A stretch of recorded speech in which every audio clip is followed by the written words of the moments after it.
everybody, what is up? My name's Mackenzie. And I'm Jonathan. We are husband and wife, and we'd like to welcome you to TerreDice. And we're going to talk about Kickstarter today. So if you know, we launched our own game on Kickstarter. We review Kickstarter sometimes. We feature content that's going to be on Kickstarter.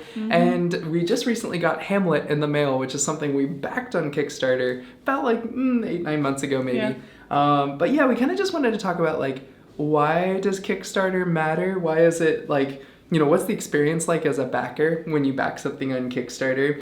And use this as a bit of a case study of what our experience has been. Yeah, so we're going to use Hamlet as the case study and how it went through with that. Now, for those that don't know, Kickstarter is a crowdfunding platform where basically not just board games, but people go on there with an idea, usually now a finished product or something that they really believe in, they want to become a reality. And they basically ask other people to believe in them and to upfront money to them so they can make their dream become a reality. And then in turn, usually they get a product at the end of that. Hopefully. Hopefully they get a return in that. Yeah. So, like we said, we did this our game, but we're going to talk about Hamlet today. So, since you were the buyer this time, do you want to go into that? So Kickstarter is all about the marketing. It's all about, you got the big, beautiful page with the display that sells what you're going to get. And what Hamlet did particularly well was their video. Oh my goodness. So you got this beautiful video. It opens up with, "This is Hamlet," and it's got this nice narration that talks about, all your little people who are going to contribute to the building of the town. And when there's a church, the game ends because it's no longer a hamlet. It's now a small town. And they just landed the pitch really, really well. Yeah. What's kind of interesting about, Kickstarters is you really have to catch them with that video plus the first quarter of that page, because it's not a physical game they can pick up in the store. They don't get to feel how heavy it is. They don't get to turn it around and see the stuff on the back of the box. There also is no buzz yet. So, you got to get to the reviews at the bottom to hear about it. But you really don't know a lot about how good this game is going to be. Yeah, so we could do a whole video on what actually makes a good Kickstarter, and a whole separate section what the layout of the page is and why some succeed and don't. But yeah, that video is very catchy, and the fact that when Jonathan's oh, I think I'm gonna get Hamlet soon, I always go, Hamlet, a village building game. Is Hamlet the village building game?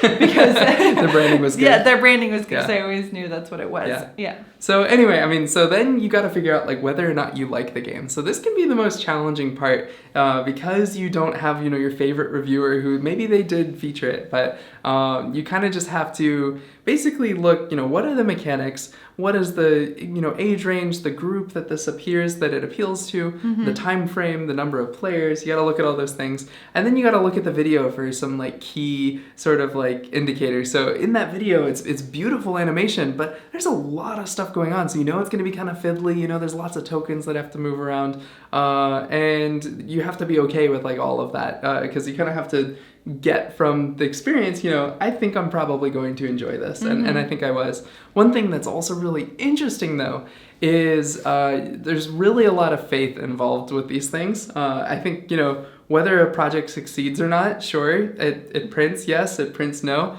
But the more and more backing that these projects get, often the more the creators are going to pour into it. So if you actually go back and look at Hamlet's video, they show cubes and discs and very plain things, but the final product, we got some nice gold spot glass, we got some deluxe components, we got some very nice screen printed wooden resources where it was just going to be cubes. I thought I was going to get cubes. Instead I got really cute little cut things, and that is because they did so well on Kickstarter. So when you contribute to these things, you often can get more than you originally signed up for. And we did in this case. Yeah, in this case, yeah, we did. When you back something on Kickstarter, you don't really know what exactly you're going to get, but you can get a pretty good idea for whether or not you're going to like it based on, what kind of pull quotes do you have from your favorite, YouTubers and people like that. Can you read the rulebook? Whether there's a PDF of the rulebook available is a big one for us. We wanted to make sure our rulebook was available when we launched our thing. Yep. So that's often something I'll scroll through the rulebook to get a pretty good idea. And honestly, if you're okay with waiting that 9-12 months that it often is to get those things, you often are going to get a really cool product for a really cool price. Yeah. And you also get to be part of like why that thing even exists in the first place. Yeah, and I think it's really cool to be a part of it. Like we were looking at Hamlet, and on like in the back cover, there's a sticker that they've stuck on the inside of the box saying it's like Founders Edition. Like thinking you would be like, this is a first print run. Nothing, a game like this will never exist in the same way. So it's just really cool to why we back Kickstarter is we really enjoy. I don't know, you get to be a little bit a part of someone creating something. Like it's really exciting that people had all these ideas, and because there's a lot of people with a lot of ideas, but there are very few people that actually execute those ideas. So to see people take about, hey, I had this really good idea, and to actually do the forefront and like actually try and make it become a reality, I think that is really cool. And it's my like entrepreneur spirit, but I think it's really cool when people like commit to an idea, and to get to see that succeed, and you get to be a part of that snowball rolling and see that make it even better, and when it finally gets to you, it's exciting. Now I think we should talk about another side of it, like as buyers beware. What are like like people should look out for, like Kickstarters that maybe they shouldn't back? Oh, yeah. I think, this is an example of a really good campaign. Yeah. Some campaigns are much more sparse when it comes to their shipping section, their like manufacturing plan, like do they already have their manufacturer lined up, their whole like policy at the bottom of like how long things are going to take. I think those are key things. Also, if there's no rulebook available, that's a big flag for me. If I can't read the rulebook, I don't know how real the game is. I did back a game because it was Rainbow Six Siege, and I was like, oh man, I'm so excited. And it's like 6 months after I backed it, I started working on the rulebook, they had no real rulebook. So I think it's just like, sometimes you just get so blinded by how pretty it looks that you forget that like, oh, this game, like literally we don't know if it's good yet or not because there is no rules. So I think that's like something to look out for.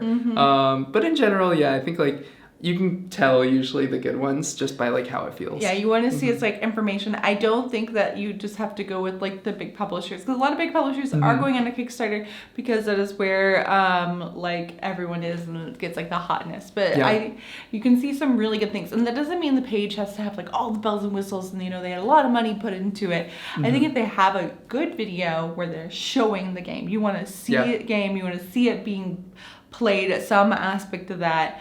And I feel like you can't just back like one. Like you can't just be like, okay, this is the one project I support and now I'm going to wait for it. And when it arrives, I'll back my next one because like it will be a year, 2, who knows how long till you get that thing. If you back... Especially the shipping crisis that happened in 2021. So if you back like one thing every 3 months, eventually you'll kind of like forget about the first thing, and then like every 3 months you'll just get a gift in the mail, because that's where we're at right now.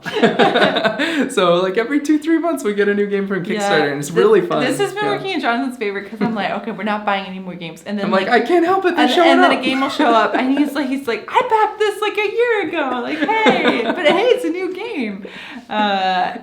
So that's kind of like an overview of Kickstarter and our case study on Hamlet. Overall, while we're what did you think of Hamlet? Did you like it? Honestly, it's a really good game. Like the gameplay itself is very, very fun. It's fiddly as all heck. Like, oh my goodness, you have to move like 8 components just to get like a simple action done. So it's like, I move this donkey with these 2 resources, move this donkey. And so like, yes, it's very fiddly. There are games that have the same level of weight of difficulty that are much less fiddly and take much less time to play, but it's gorgeous. It has a nice story to it. The ultimate goal of what you're doing and the scoring feels very like interesting. So I very much enjoyed it. It's long, so I probably would mostly play 2 to 3 player, but really enjoyed it. Now they are coming out with an expansion, but they are also changing out the church. There's like a wooden church or like a cardboard church in the middle that you build, and it's like 3D. It like obstructs everything on the other half of the table to you. So I think they're working on a different version of that, but we'll see. But that is our overview of a Kickstarter in sense in like this case study on Hamlet. Do you have anything else to say? Is that overall? No, I think that's cool. I think the next one shows up in a month, so we'll see what happens. What are we getting?